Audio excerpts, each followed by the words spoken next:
அண்மை செய்திகளை பார்த்து வருகிறோம். கிட்னி புரோக்கர்களை காவலில் எடுத்திருக்கிறது சிறப்பு புலனாய்வு காவல்துறை. இது தொடர்பான முழுமையான விவரங்களோடு இணைகிறார் எமது செய்தியாளர் தங்கமணி. அவரிடம் பேசலாம். வணக்கம் தங்கமணி. கிட்னி புரோக்கர்களான இந்த ஆனந்த், ஸ்டாலின் மோகன் உள்ளிட்டோரை சிறப்பு புலனாய்வு காவல்துறை காவலில் எடுத்திருக்கிறது. எந்த கோணத்தில் அவர்களிடம் விசாரணை நடத்தப்பட்டு வருகிறது? விவரங்களை நீங்க பதிவு செய்யலாம்.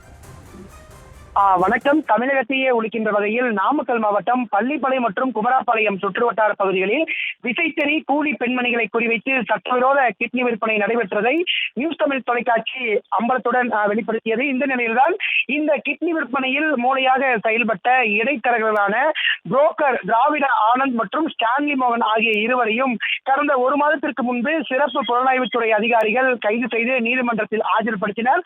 தற்பொழுது கைது செய்யப்பட்ட இந்த இரண்டு இடைத்தரகர்களையும் தற்பொழுது சிறப்பு புலனாய்வுத்துறை அதிகாரிகள் தற்போது விசாரணைக்கு எடுத்திருக்கின்றனர்.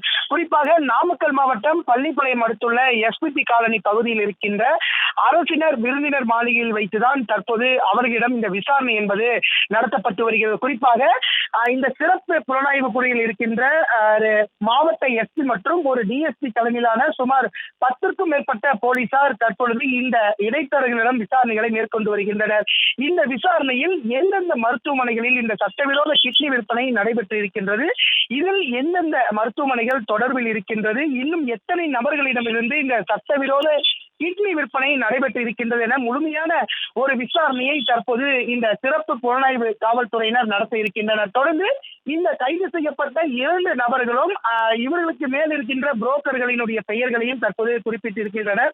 கோவை, திருப்பூர், கோவையில் இருக்கின்ற அவினாசி, திருப்பூரில் இருக்கின்ற உடுமலை மற்றும் நாமக்கல், சேலம் போன்ற பல்வேறு பகுதிகளில் இங்க இருக்கின்ற அந்த கிட்னி விற்பனையுடைய புரோக்கர்களும் அங்கும் அந்த கிட்னி விற்பனையில ஈடுபட்டு இருக்கிறதாக தற்போது இந்த விசாரணையில் தெரிய வந்திருக்கின்றது. மேலும் இன்னும் 3 நாட்கள் இந்த சிறப்பு புலனாய்வுத்துறை அதிகாரி விசாரணை நடைபெற இருக்கின்றது. இந்த விசாரணை முழுமையாக நடைபெற்றால்தான் இதில் எந்தெந்த மருத்துவமனைகளில் இந்த கிட்னி விற்பனை நடைபெற்று இருக்கின்றது என ஒரு முழுமையான தகவல் வெளியிடும்.